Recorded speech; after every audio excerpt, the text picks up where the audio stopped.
Hello! We're trying this again! Welcome to eSpot Live, Take 2. I am still Ellie, this is still Rodney, and I'm unfortunately still getting notifications that my frames are dropping.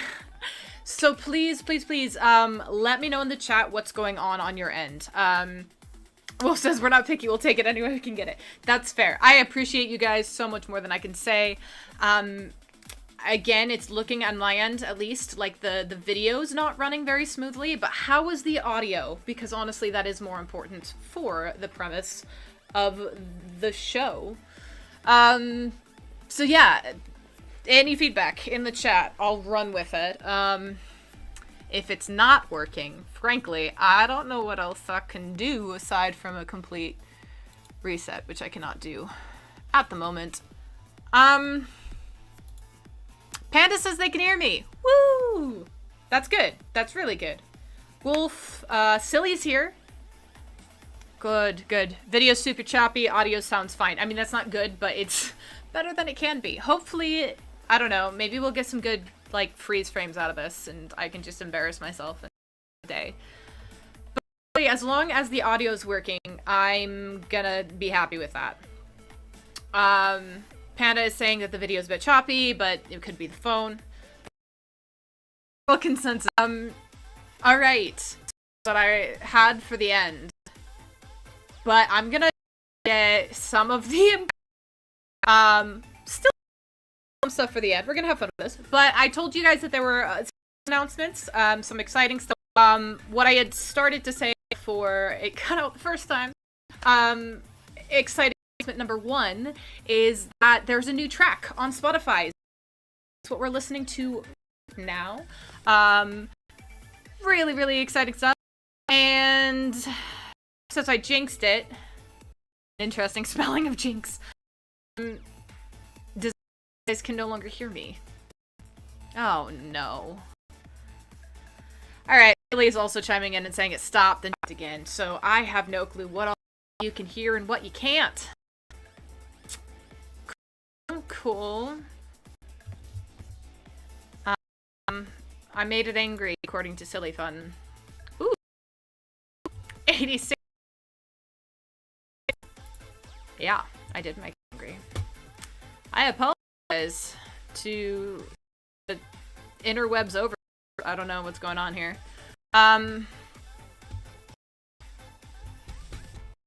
Yeah. But I just keep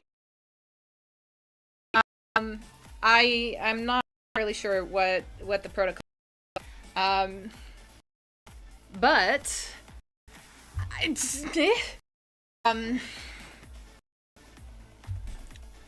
new music, Zombie Guitar, check it out.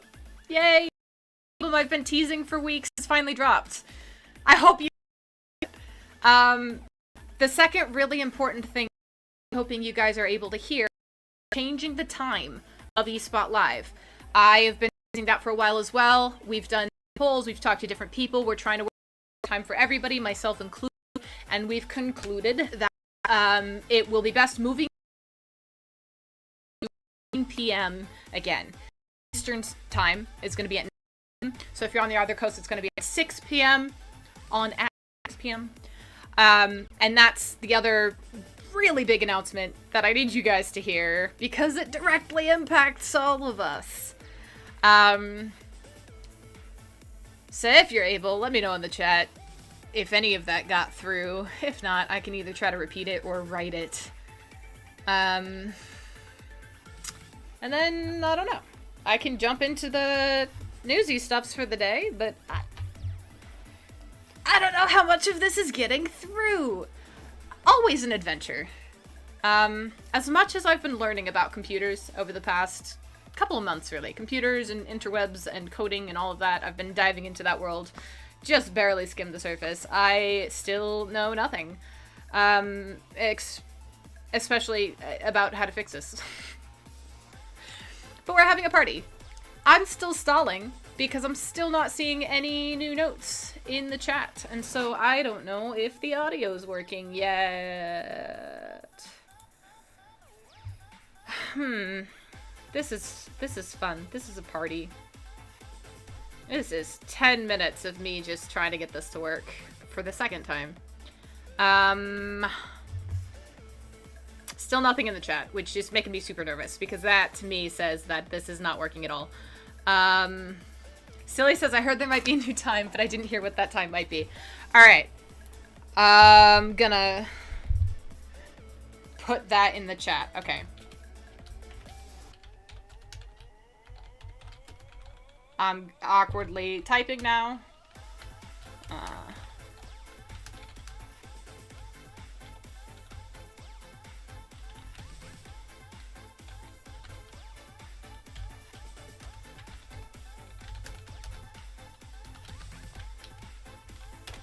Alright, I went ahead and put that in the chat.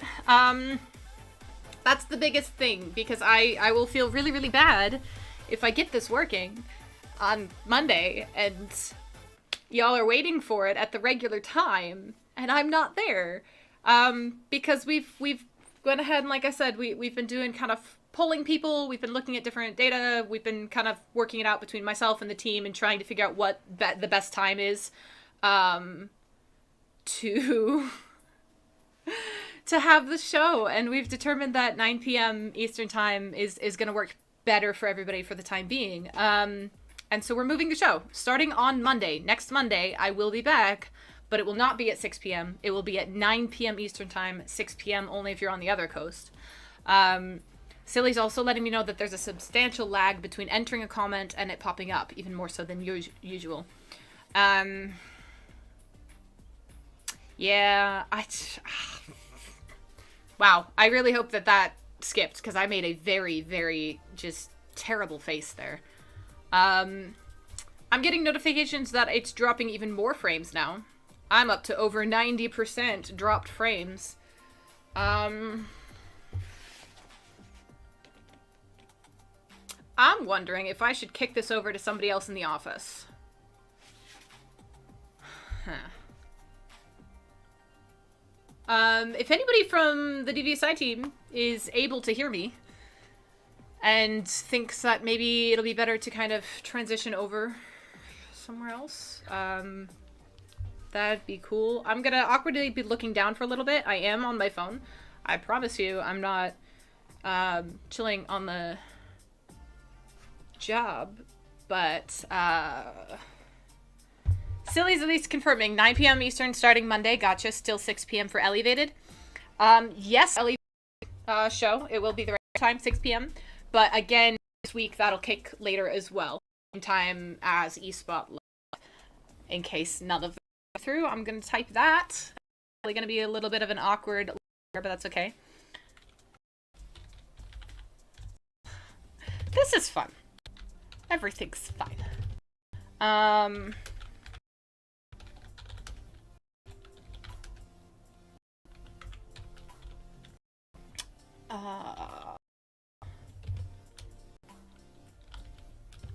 Goodness.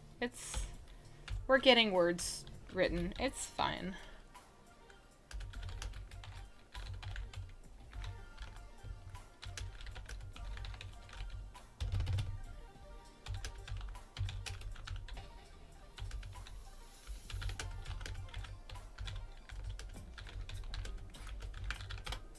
Alright,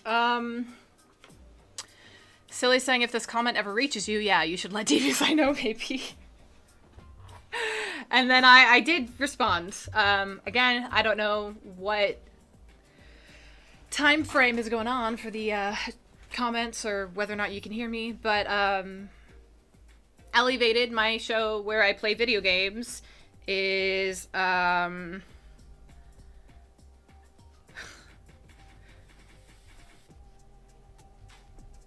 anyways, that'll be 6 p.m. tomorrow as planned. But starting next week, that time frame will be shifting as well.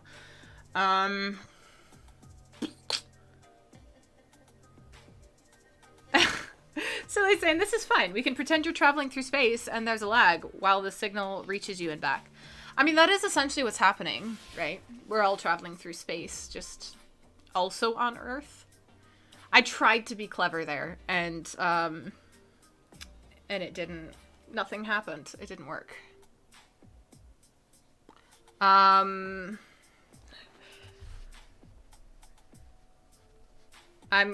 gonna take just a second to pause to catch the team up.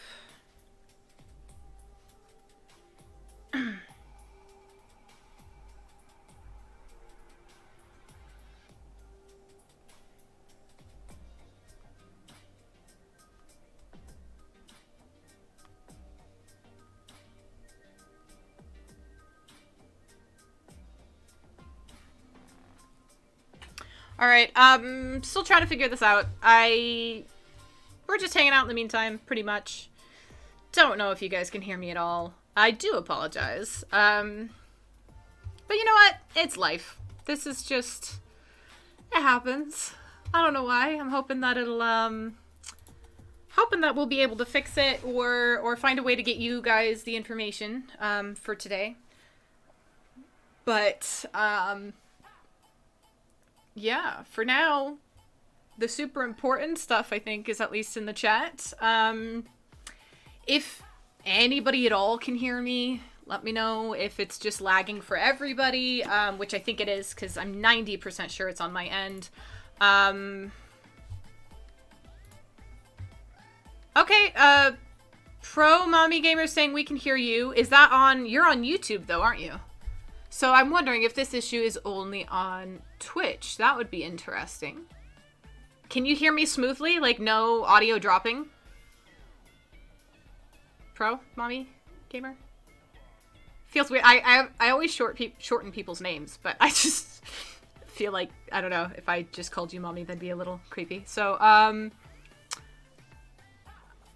alright, so... Pro Mommy Gamer on YouTube is saying it might be Twitch. Sometimes because they're such a huge platform, sometimes they get a bit overloaded. Silly saying, I don't know how well the chat is working, but audio seems to have stabilized okay. Video's still really slow, maybe one frame every couple of seconds. Okay. I can work with that, as long as you guys can hear me, essentially. I know it's frustrating and irritating, especially... You know, it's this thing. But, okay. So Pro Mommy Gamer is saying, they're over on YouTube. Didn't even notice. Audio's 100% fine on this side, but severe dropped frames. Okay. I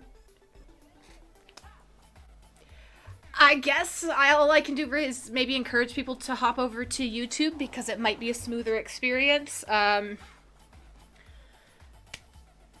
This is going to be on the internet forever, guys. That's so exciting. It's an adventure. Alright, just keep me updated. I'm gonna try to go back to at least the announcements. Like I said, that's kind of the most important thing. I mean, obviously eSpot Live, I talk about news topics in the entertainment industry, so that is important. But what is more important is that you guys are kept up to date with what we're doing as a company that is DVSI Entertainment.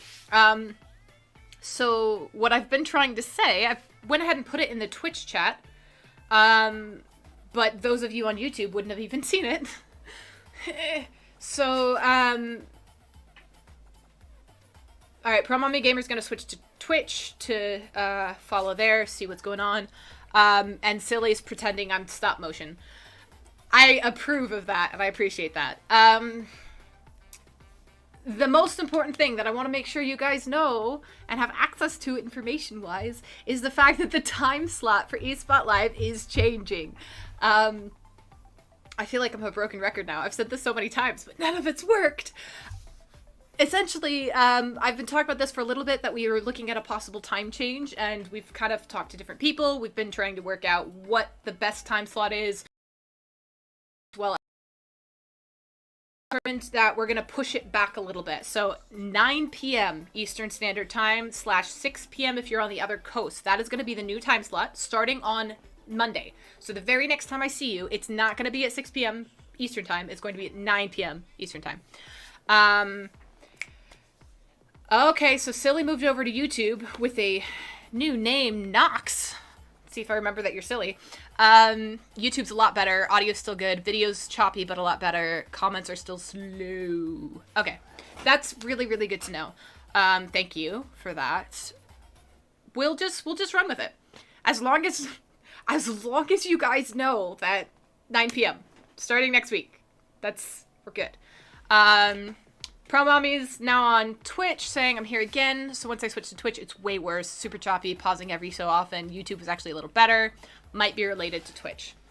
I'm thinking it's like that perfect storm scenario. So some of it's definitely on my end, but some of it seems to be on Twitch's end as well. So, taboo though it might be, I don't know. I'm going to go ahead and encourage everybody to just watch from YouTube, because it does seem to be working better. So thank you guys so much for your patience, for kind of putting up with everything as we try to figure out how to, I don't know, millennial and stuff, or as I try to figure out how the interwebs work. I really, really appreciate all the feedback. Again, as long as you guys hear me, I'm going to go ahead and jump in. I'll try to move through this a bit quicker than I normally would, just because I've got a lot to talk about today, and it's taken me 50 minutes to just, try to get a functioning screen. So, all right, I've finally got a comment. 9 p.m. Aye, mon capitan. Awesome. So it did come through. The purpose of words. See, okay, how about this? I'll just blame when I can't speak English on audio lag and pretend that it's the system dropping my words and not just me missing words. I think that's a good plan. All right, since it seemed to smooth out a little bit, let's jump into the news topics of the day, and hopefully it'll kind of keep smoothing out as we go. Fingers crossed. And I will revisit some of the stuff I wanted to talk about, like announcement-wise at the end. So I talked about it now, and then if we get more people jumping in, I'll talk about it later too. Yay. And Pro Mommy is back on YouTube saying, thank you for your patience in tonight's show, everyone. And saying that I'm doing great. Thank you. I appreciate that. Sorry for the circumstances, but we're here. I concur. Just thank you guys so much for all of your patience and all your feedback. And we'll get through this together. Yay. All right. Newsy topics, because this is eSpot Live where I talk about entertainment news. First up, Capcom has added several game soundtracks to both Steam and Spotify, which is super, super exciting. I love soundtracks, and typically I feel like when you want to get a gaming soundtrack in particular, you have to wait for like a special promotional event and get it on vinyl or something. And I lost track of my words again. I should have just tried to like freeze on the screen and pretend it was the internet. Yeah, typically to get your hands on a game soundtrack, you have to wait for a special event. But now you can head over to Steam to purchase them separately. And a lot of them you can actually listen to on Spotify as well, which is kind of amazing. This seemed like a move. Happened on Tuesday. Capcom just uploaded over 50 different game soundtracks for purchase on Steam. Among the list of notable OSTs comes Devil May Cry, Okami, and Dino Crisis.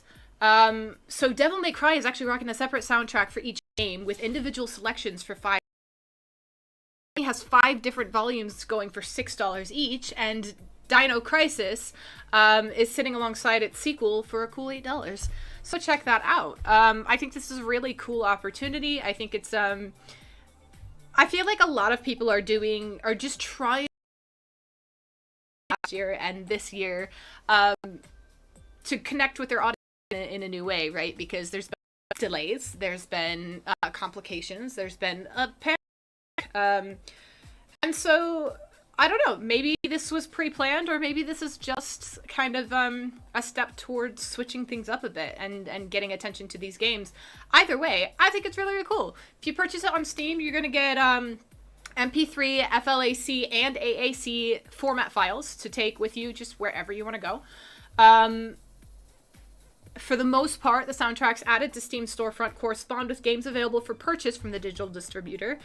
And yeah, the one exception, the notable exception to that is Dino Crisis, which, you know, brings up the question of is something new coming for the series? I don't know. But there are a few who have been added that aren't available for purchase on Steam as a game, but most of them are.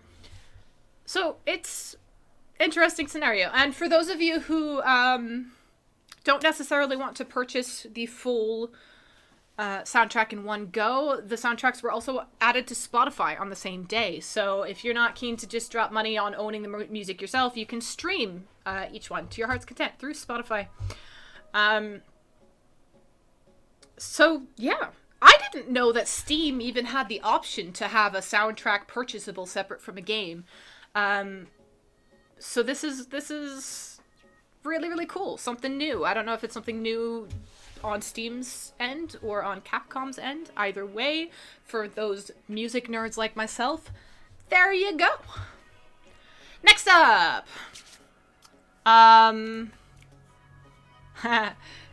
In the chat, Pro Mommy saying Rodney's just emitting too much radical energy. The stream cannot contain it. Maybe that's it. Maybe I still feel like Rodney is a little bit salty from that one day that I took him off of his perch in the middle of the stream because I was...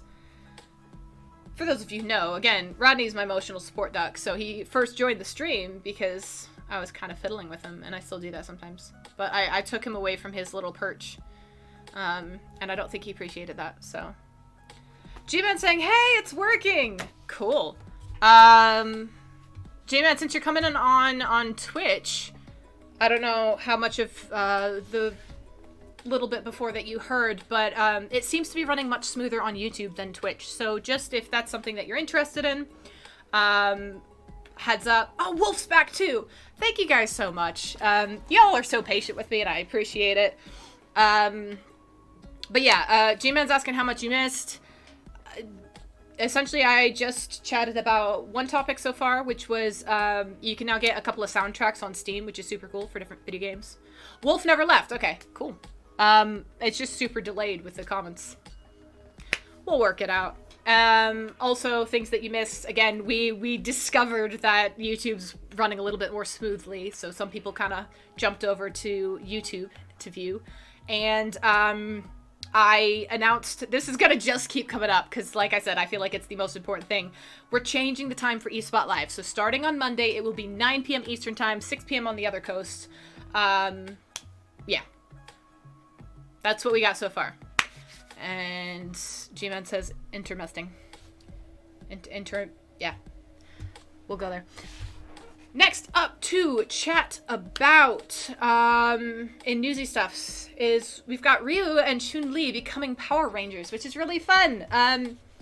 This is the second, bit of Power Ranger news I've gotten in a row, and I admitted last time, rather embarrassingly, that I didn't realize Power Rangers was a continuing thing that was still happening. For some reason, my brain decided it's this was childhood, the end, and that's not the case at all. It's quite a successful, popular franchise, and very long running, so go them, this is amazing. But we got some new stuff coming up. So Power Rangers Battle for the Grid is getting a Street Fighter crossover, which is a lot of fun. I love crossovers in any context.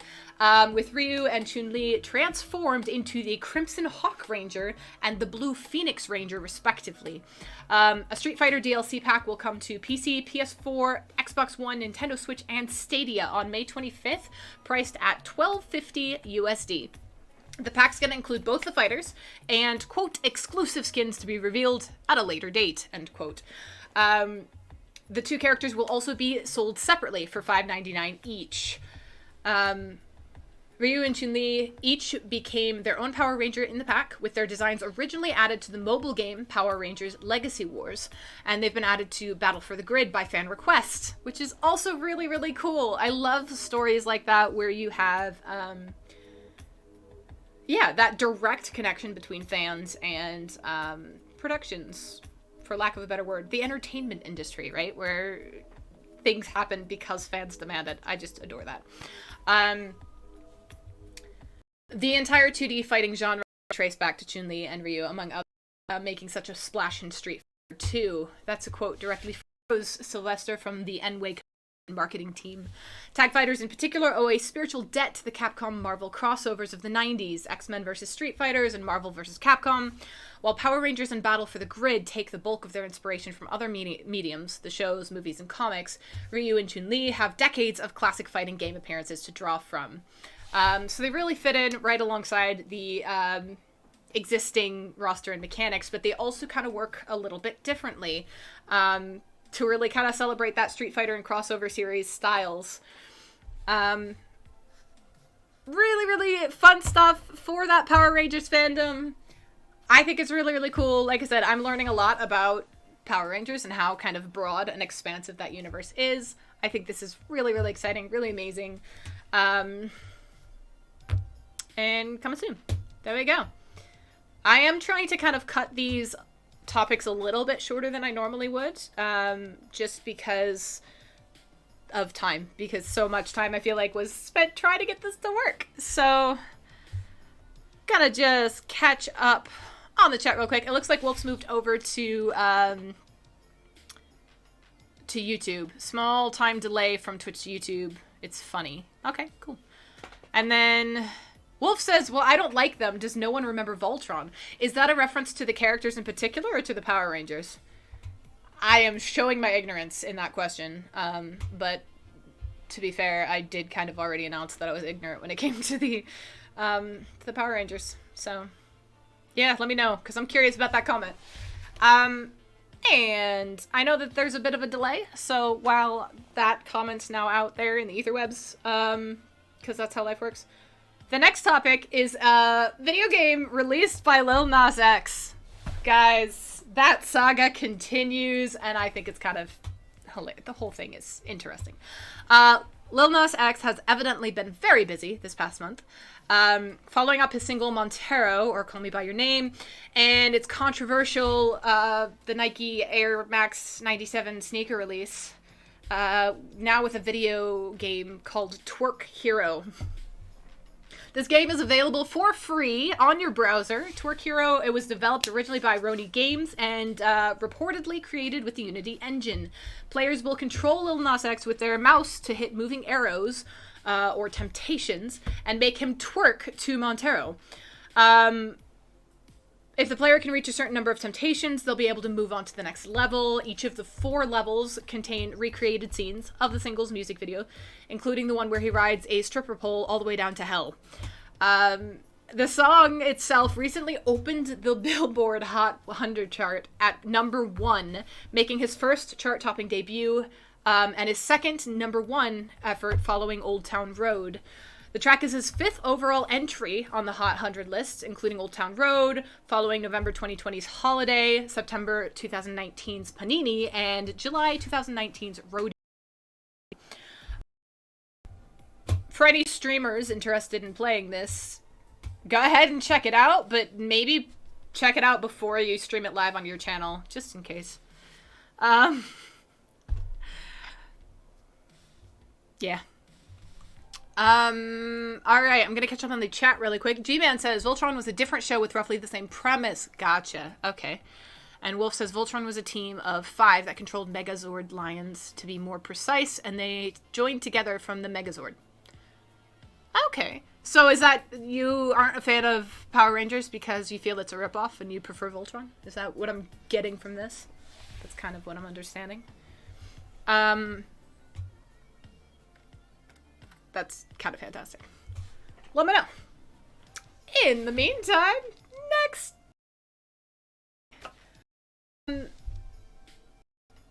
thing to chat about really quick is Barbara Gordon, Gotham's most famous Batgirl, has gotten a new Oracle costume that's actually kind of cool.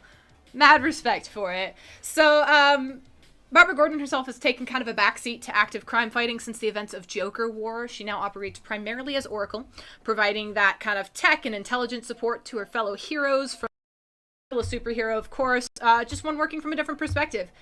So in order to reflect, she just debuted a brand new Oracle costume in the story Ghost in the Machine in Batman Urban Legends Number Perfect. she's kind of leaned into digital avatar and started coming up against the likes of Viros or Viros. I know this. My brain is blinking. A criminal who utilizes the internet to cause chaos and sow discord all across Gotham. So taking inspiration from that baddie's tendency to still operate within a costume, Barbara herself decides to do the same. The suit notably does not look like a typical superhero costume. It lacks a lot of the normal modifiers of the Batman family. Instead, it's legitimately just kind of like this modern fashionable tracksuit, which I appreciate so much. It's a little bit hilarious, but also, okay, can I just say, whenever they put superheroes, especially like female superheroes, in really tight leather type revealing outfits, and they're like, this is a superhero costume. It's like, first of all, have you actually met a woman? Because that's not comfortable.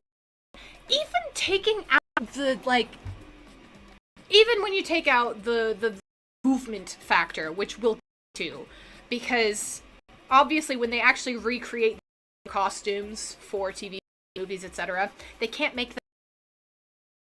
Leather doesn't have the type of give and move required to do the actions that you.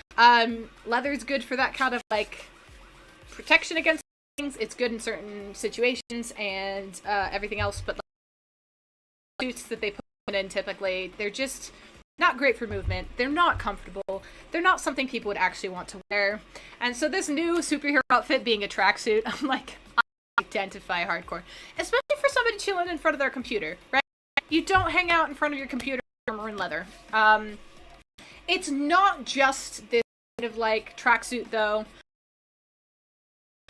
You know, free enough material that everyone can run and fight in it. Realistically, it also gives her the distinct ability to just blend into a. Which again, why you need a full-on costume change between being your regular person and being a superhero. That makes sense for like Superman or the Flash or someone who can move super quickly to change outfits in a second, right? To blend in. But for somebody who's just kind of a normal human, I feel like that should be more of a priority, to have a costume to be recognizable, but also like blend into a crowd. Anyways, I appreciate that.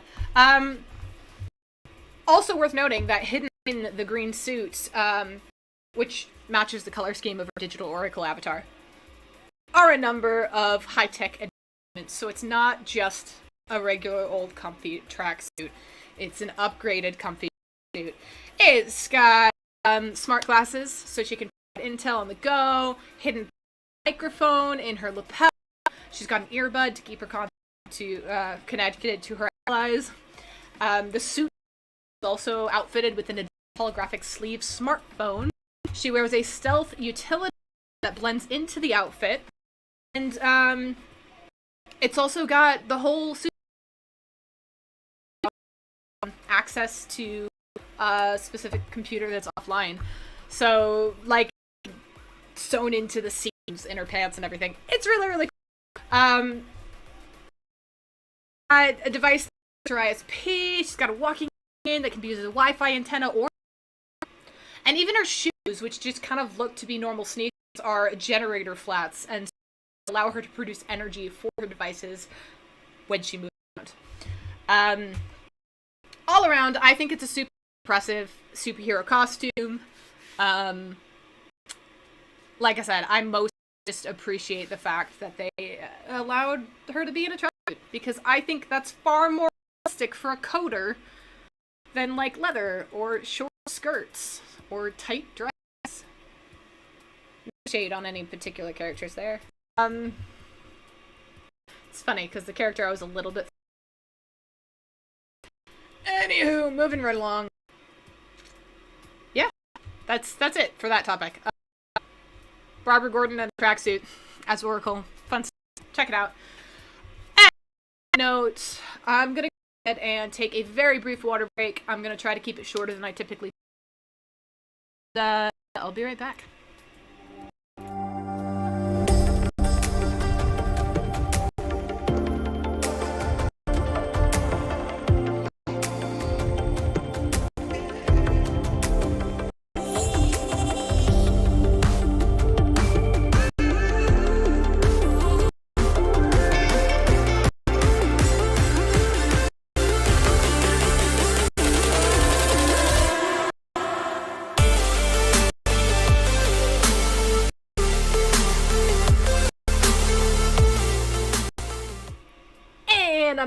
told you that would be a short one. I literally just needed to chug a bit of water. Because hydration is important. Since I didn't lecture you guys before I went on the water break. Quick though it may be, I literally just chugged. I will hydrate sometimes on screen. I'll redeem the hydrate, of course, but when I go on, I'll cut the stream for the vaccine, I'm literally just like chugging really quickly, and I'm always everywhere, and I already embarrassed myself enough. That's why I cut the camera when I do. Anyways, next up to chat about on newsy stuffs for the day. Scream 5. Not something I really kind of thought too much. But what's really cool, so they've done something a bit unique. They've actually filmed multiple versions in order to jump out ahead of any sort of potential spoiler leaks. Which is kind of seems might be an expensive route to take, but when you think of it, really smart. So, Scream, to like things like Marvel, which I didn't know this. Scream is kind of known for being at a target for leaks. So the Scream 5 film has a release date set for January 2022. It is the fifth in the franchise, started by Wes Craven and Kevin Williamson. It's directed by Matt Bettinelli-Olpin and Tyler Gillette. There's a familiar face cast, as well as a lot of newcomers that people are really excited. This is a long-awaited follow-up to Scream 4. We've got Neve Campbell, David Arquette, and Courtney Cox coming back as Sidney, Dewey, and Gale, respectively. Who played Judy Hicks in Scream 4 will also reprise her role. They'll be joined by Jack Quaid and Dylan Minnette, among others. We know very little bit about the story. All we know really is that it will follow a woman returning to her hometown and dealing with horrific murder. Aside from that, very little else has been revealed. There's a reason behind that. The creative team behind Scream 5 has taken extra measures to keep it that way. Mad respect for that. So, according to Bloody Disgusting, which received confirmation from the filmmakers of Scream 5, there are multiple versions of the sequel in existence. The versions were written as a screenplay, as previously reported, but also as part of the movie to avoid even the possibility that the plot would be spoiled through leaks. Like I said, we've seen these kind of precautionary measures taken in like superhero blockbusters in the Marvel film, etc. I feel like everyone knows about the Tom Holland gag. And give him the scripts until day of. He'd film a scene. He'd film of the same scene. Never knew what was going on, so he couldn't then spoil it. We've heard of things like this happening. I didn't personally know that, again, these leaks have also been famously linked to Scream franchise as well. So way back in 1998, I already regret saying way back. I didn't mean to, but now I feel old. Back in 1998, a draft of Scream 2 was leaked online, which led to major rewrites and kind of built contention among fans over which version was better. In the draft, it was revealed that Sidney was actually being targeted by her college friends in addition to other villains, but this was changed in the final version of Scream 2, which featured a smaller number of antagonists. The identity of Ghostface would become a much more guarded secret, and the leak really significantly impacted production, as pages of the new script were sometimes completed on the day of filming. That's kind of crazy. But in that now, especially because reshoots are incredibly difficult right now with the pandemic going on. And so, like I said, while it seems almost counterproductive, right, to to film multiple versions of a film, a lot of extra work. The idea was if they wrote and filmed just one thing and then had to do rewrites and everything else, in the entertainment industry, the only way to even kind of get close to everybody for a certain amount of time have daily testing, you have to have things involved. And so they're like, okay, well, we stay on for an extra week, right? Or however long. I made that number up and shoot all these different scenes, different versions. Or we can, like, try to take this risk and go on with our lives and then have to come back and re-quarantine and retest and redo all these things. And so they got out ahead of the pandemic by just filming multiple versions in one go. I'm fascinated by that. I think it's brilliant that they thought to do that. It also kind of goes to show a couple different things. First of all, I love spoilers, personally. Like, and I don't mean spoilers like when something is spoiled against somebody's will, but I know that a lot of people don't like to know anything about before they consume media, right? Whether it's a book, movie, anything else. I am not that way. I learned that kind of later in life, I think, when I was younger, just because I always heard that like, spoilers are terrible and that, you know, it ruins things and this and that, and so I was very much a staunch, you can't know anything about it before you watch it. And then I think I discovered somewhat accidentally that somebody accidentally spoiled something for me, malicious about it, but I watched something ahead of time, and I was like, it didn't change my enjoyment of it. I've enjoyed it more because it built kind of anticipation in me of how they were going to implement it.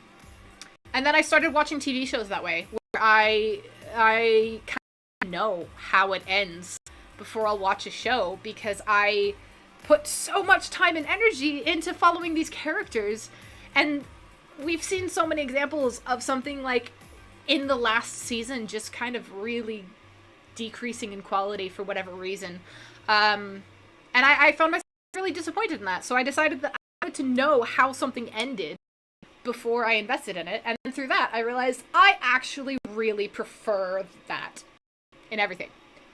All of that said, I am aware that is weird, and I would never go out of my way to ruin an experience for someone else, especially in a genre where that suspense is really, really key.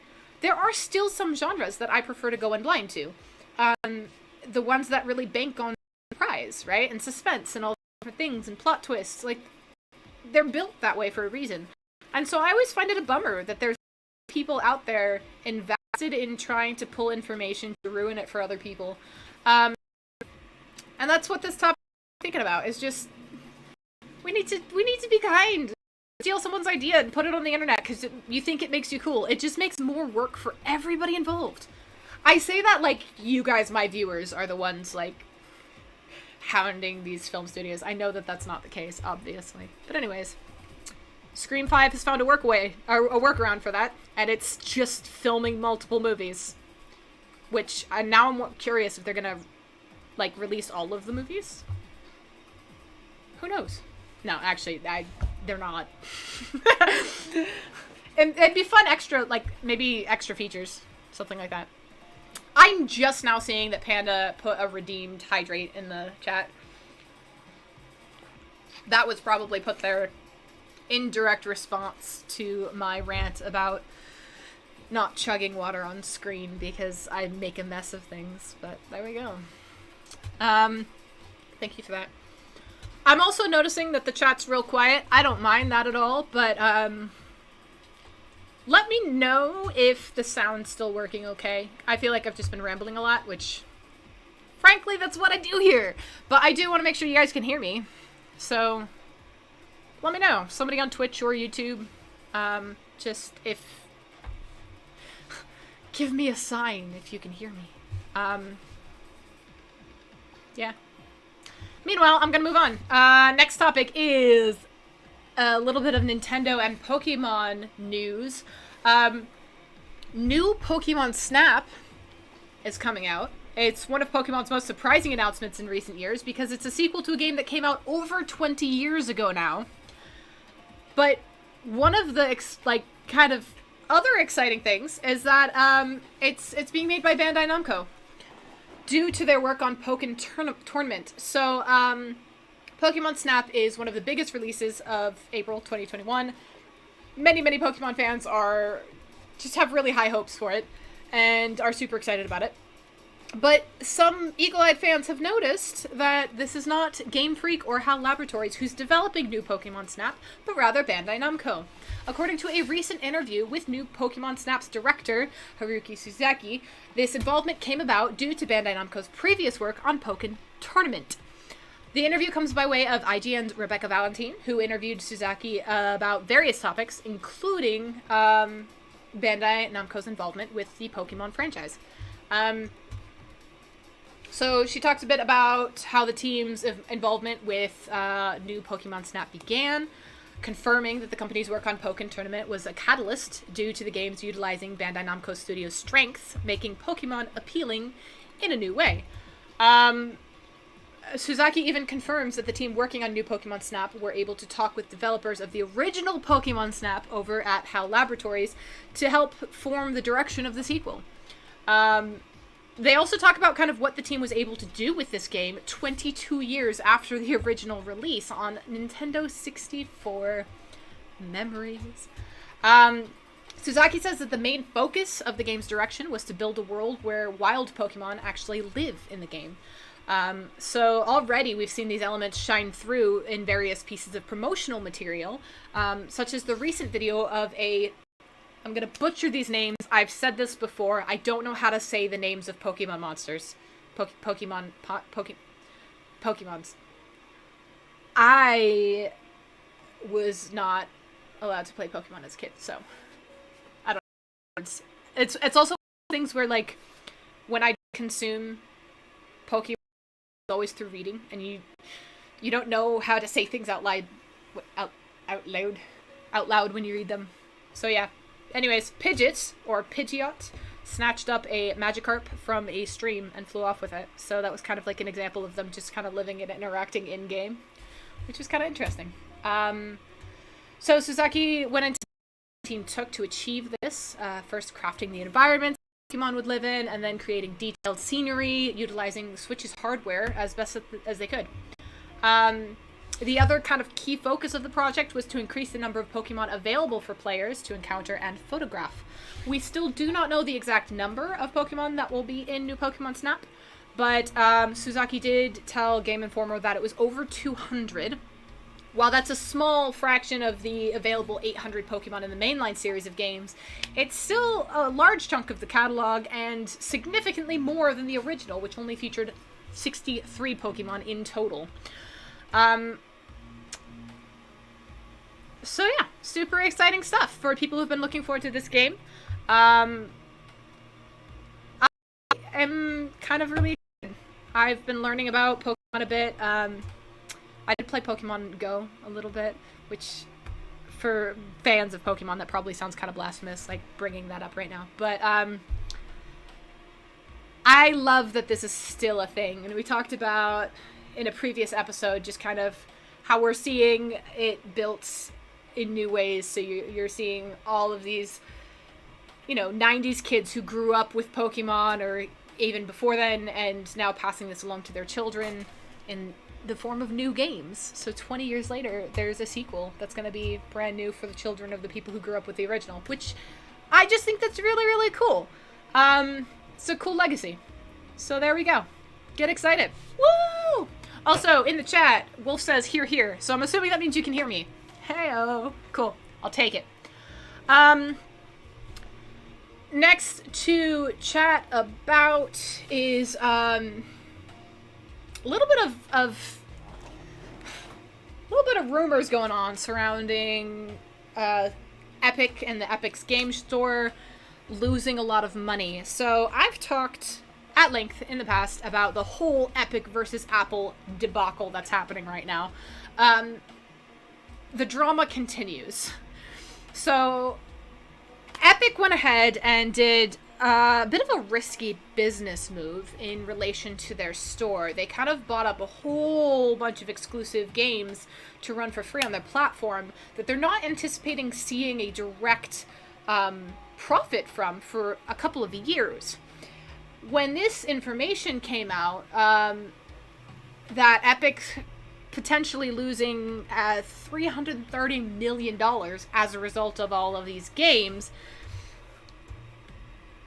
news came from both Apple and Epic that had very, very different conclusions. Apple, of course, shoved this information forward, saying that they're going to lose all of this money. They're not worth investing in. They're anticipating $600 million in losses by the end of this year. They're saying that the store won't be profitable until 2027. However, different people connected to Epic, including CEO Tim Sweeney, have come out to talk about it as an incredible investment. They're not surprised by the seeming losses. They're actually super excited about it, which is an interesting perspective. All in. When you confront a CEO and it's like, so I hear you lost a few $100 million. How you feel about this? And yeah, they're like, yeah, we're stoked. That's confusing to me. But Epic's is saying that this is all part of the plan. They're playing the long game, and what they're doing is they're considering this a very big investment into growing the store and user base rapidly. And so they're also saying that with its smaller 12% revenue cut of transactions, the store is actually going to start turning a profit in 2023, which is much sooner than the 2027 predicted by Apple in the case. Sweeney, the CEO, has already come out and saying, again, they're excited about the losses because it's already proven to be a fantastic success in reaching gamers with great games and a fantastic investment into growing the business. All happy exclamation points there. He also tweeted a big ol' infographic, which looked nice, but didn't really include how much money Epic was losing on the store.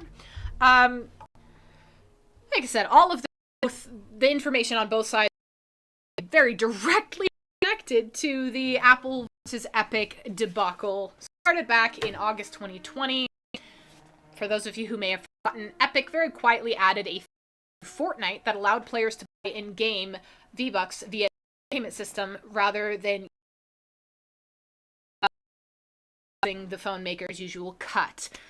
That was a big no-no. Lawsuits abound. We don't have any updates directly in that yet. But they've both gotten petty in this. And this just feels like the rumors surrounding this feels like it's a continuation of the petty, if I'm being fully honest. There's been a lot of back and forth between the two companies. Wolf saying I missed part of that because it's the comments on YouTube are a little harder for me to see. I can only see what's on the screen. But I saw that Wolf's confirming you work adjacent to Epic, if I remember correctly. That they're securing the fan base and giving a lot away to their users. They want to make sure that the ones sticking around know how to run things in the store, and such as publishing devs and maintain a good standing and are well informed. Yeah,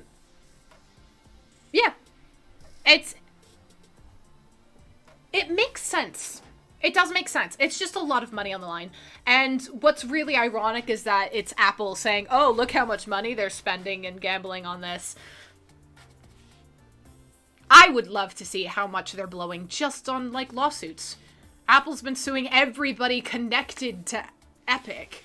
Like, Apple sued Valve. Like, it's turning into this whole thing. And all of this said, these companies are playing around with sums of money that go so far above just the regular population's understanding, myself included, in that regular population. We're talking, again, like, $500 million here, $300 million there. Epic's very much saying that this is like a really good investment, a solid investment in growing their user base very quickly. All of that makes sense, 100%. I think it's just hard to wrap one's brain around the fact that this investment is, hundreds of millions of dollars. And then Apple's taking advantage of the fact that that's a lot of money, even though it's not from a corporate side, and saying, look what they're doing, be nervous. I don't know. G-Man says it's also super anti-competitive from a gamer's perspective. New game comes out, gamer gets excited, Epic buys exclusivity for the game, gamer can't buy the game on their distributor of choice. That's an interesting perspective on that.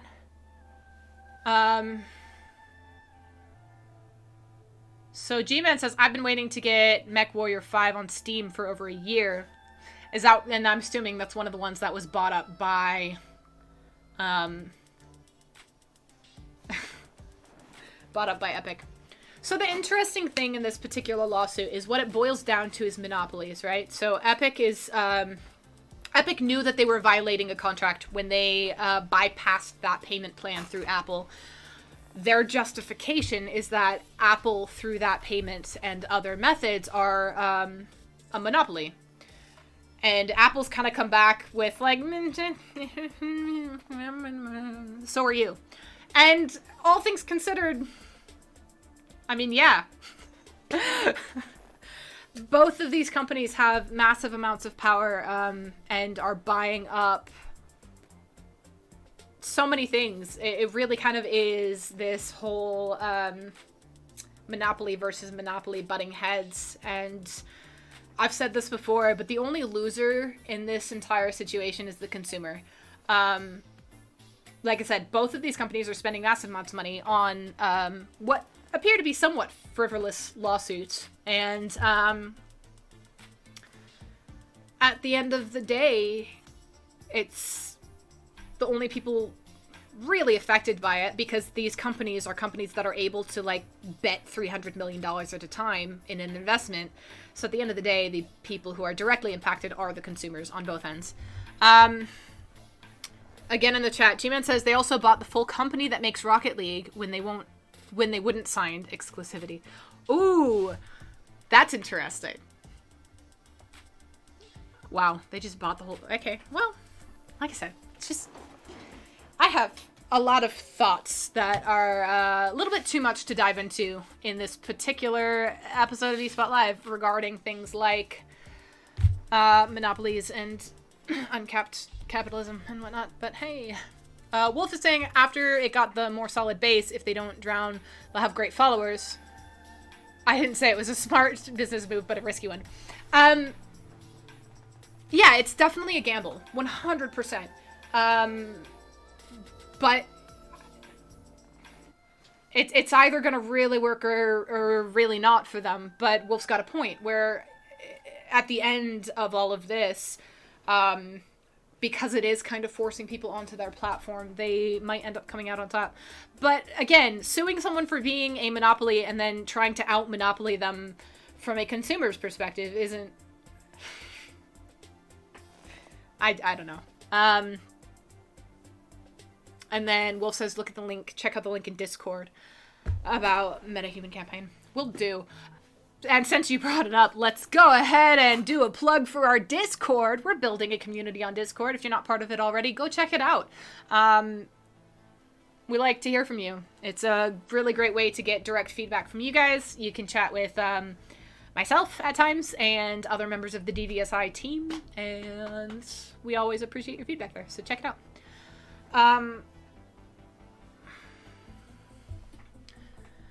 G-Man saying, I just can't not think of the time Epic responded to someone's GDPR information request by sending all of that customer's information to another random customer. Oh, man. That's... I feel like it probably sounds like I'm frozen. I'm just thinking, I don't think I'm going to bring up my commentary on that comment quite at this moment, just because I'm familiar with HIPAA, as well as, obviously HIPAA's very specifically medical related. It's because I used to work in a medical related field. But I have so many thoughts when it comes to, like, private information and the way companies deal with things. So many thoughts. But yeah. All of the info Epic knew about that customer went to some random person. All of it. All of the information. That's a lot of information. Companies take stock of more information on each customer than you probably think. It is supposed to be federally protected information, keyword being supposed to be, but as I've mentioned before, the law is having a really hard time keeping up with the internet because technological innovations are happening much quicker than our current setup can handle. This is, again, I can dive into a rabbit hole that I don't really have time to, especially today, because today's episode was a bit of a rough start. And I think from the notifications I'm getting, it's still a little bit on the rough end. So, I appreciate your input, and I have thoughts, but I should probably save them for a different day. Actually, you know what? If you want to hear me rant about entirely my thoughts, check out Elevated. Tomorrow at 6 p.m., I'm going to be playing a video game. Okay. Last up to chat about, you can now ask Alexa to download Xbox Game Pass games, which is super fun. I had to make sure that I turned off my Alexa before going live, because sometimes it thinks I'm talking to it when I'm not. Anyways, Amazon is now officially allowing Xbox owners to download Xbox Game Pass games using Alexa. The feature does not require Alexa users to immediately install a skill. It can be evoked by saying, Alexa, download game from Xbox Game Pass. If you've already linked Alexa to your Xbox, then Digital Assistant will find the game and install it to the linked Xbox automatically, which is actually kind of cool. You can also ask Alexa what's new or popular on Xbox Game Pass, and even find out what's leaving the service soon. If you have not already linked Alexa to an Xbox, then you will be prompted to set up the link when you attempt to download a game with your voice for the first time. This will require the Xbox skill to be installed through the Alexa app. Microsoft is Amazon's first gaming partner to launch this new Alexa direct download feature, and it's arriving just weeks after a new Alexa app debuted on Xbox. The Alexa app on Xbox lets you display emails, the weather, other visual content alongside using the Digital Assistant for voice commands to launch Xbox games. So this new Alexa direct download option for Xbox Game Pass subscribers is available to US users today, with additional markets planned for the feature. So for those of you who are fans of the Digital Assistant, Alexa, here you go. This is super cool. A lot of fun. I was gifted my Alexa, and it's interesting. It comes in handy. Listens to you in your sleep. Fun stuff. I'm a little paranoid though that I'm gonna accidentally buy something really expensive. It's constant fear in the back of my head. But if you already have Xbox Game Pass, that's not a problem. Heyo. Wow, hiccup. Water. Hydrate.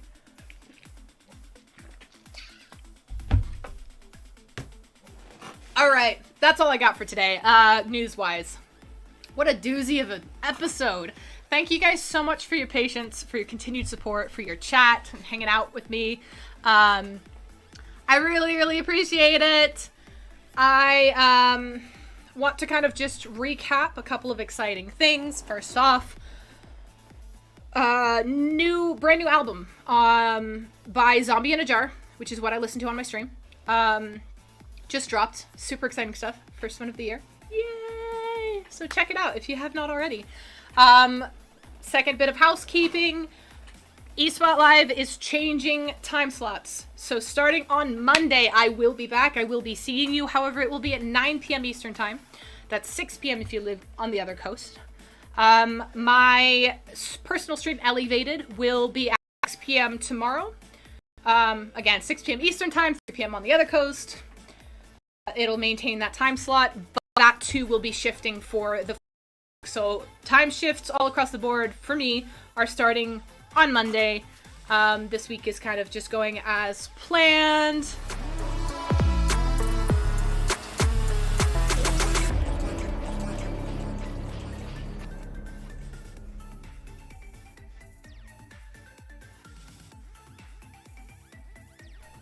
That was interesting. I don't even know if it worked.